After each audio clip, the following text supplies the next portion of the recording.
Hello दोस्तों, नमस्ते। मेरा नाम कविता है। मैं आप सभी को एक देवी गीत सुनाने जा रही हूँ।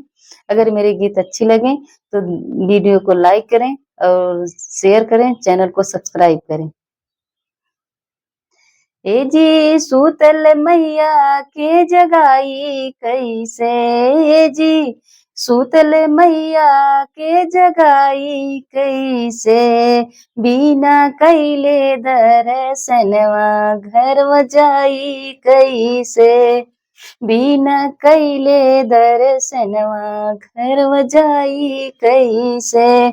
ए जी सूतल मैया के जगाई कैसे, ए जी सूतल मैया के जगाई कैसे, बिना कैले दर्शनवा घर जाई कैसे, बिना कैले दर्शनवा घर जाई कैसे, टिकवा लेनी मैया के बेदिया ले आईनी, टिकवा लेनी माई के बेदिया ले आईनी, बेदिया लेनी मैया के बेदिया ले आईनी, बेदिया लेनी माई के बेदिया ले आईनी, ए जी सूतल मैया के पहनाई कैसे, ए जी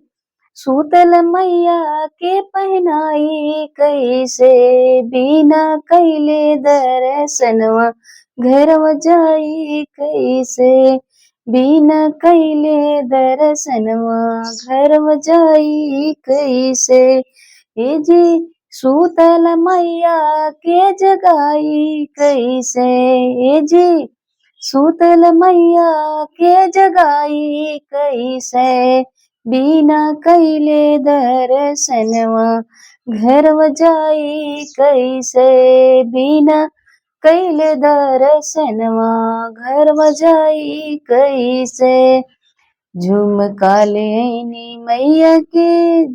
झुमका लेनी मैया के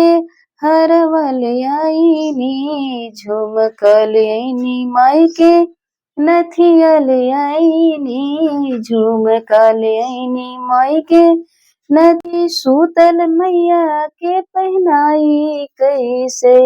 ये जी सूतल मैया के पहनाई कैसे, बिना कैले दर्शनवा घर जाई कैसे, बिना कैले दर्शनवा घर जाई कैसे, ए जी सूतल मैया के जगाई कैसे, ए जी सूतल मैया के जगाई कैसे, बिना कैले दर्शनवा घर जाई कैसे, बिछिया लेनी मैया के, बिछिया लेनी मैया के पहला ले आईनी, बिछिया लेनी मैया के पहला ले आईनी, बिछिया लेनी मैया के पहला ले आईनी, ए जी सूतल मैया के पहनाई कैसे, ए जी सूतल मैया के पहनाई कैसे, बिना कैले दर्शनवा घर जाई कैसे, बिना कैले दर्शनवा घर जाई कैसे, ए जी सूतल मैया के पहनाई कैसे, ए जी सूतल मैया के पहनाई कैसे, बिना कैले दर्शनवा घर जाई कैसे, ए जी सूतल मैया के जगाई कैसे, बिना कैले दर्शनवा घर जाई कैसे, बिना कैले दर्शनवा घर जाई कैसे।